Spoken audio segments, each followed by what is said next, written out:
بسم الله الرحمن الرحيم عما يتساءلون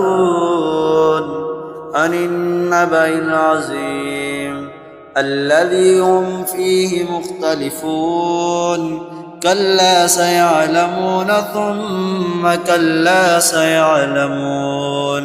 ألم نجعل الأرض مهادا والجبال أوتادا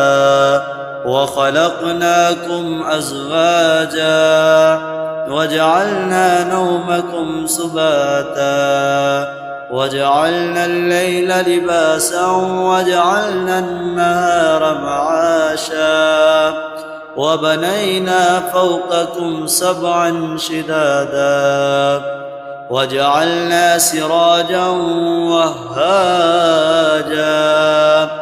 وأنزلنا من المعصرات ماء ثجاجا لنخرج به حبا ونباتا وجنات ألفافا إن يوم الفصل كان ميقاتا يوم ينفخ في الصور فتأتون أفواجا وفتحت السماء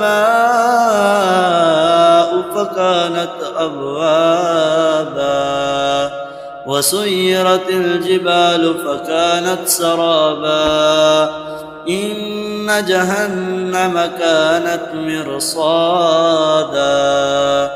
للطاغين مآبا لابثين فيها أحقابا لا يذوقون فيها بردا ولا شرابا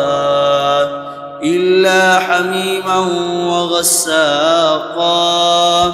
جزاء وفاقا إنهم كانوا لا يرجون حسابا وكذبوا بآياتنا كذابا وكل شيء أحصيناه كتابا فذوقوا فلن نزيدكم إلا عذابا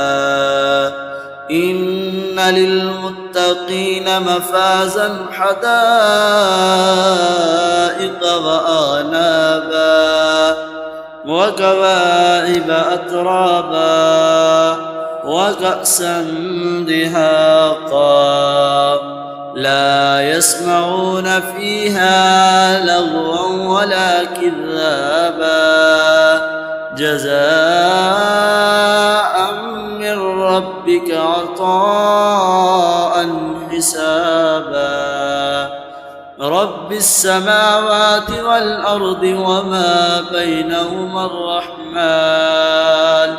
وما بينهما الرحمن لا يملكون منه خطابا يوم يقوم الروح والملائكة صفا لا يتكلمون إلا من أذن له الرحمن وقال صوابا ذلك اليوم الحق فمن شاء اتخذ إلى ربه مآبا إنا أنذرناكم عذابا قريبا يوم ينظر المرء ما قدمت يداه ويقول الكافر يا ليتني كنت ترابا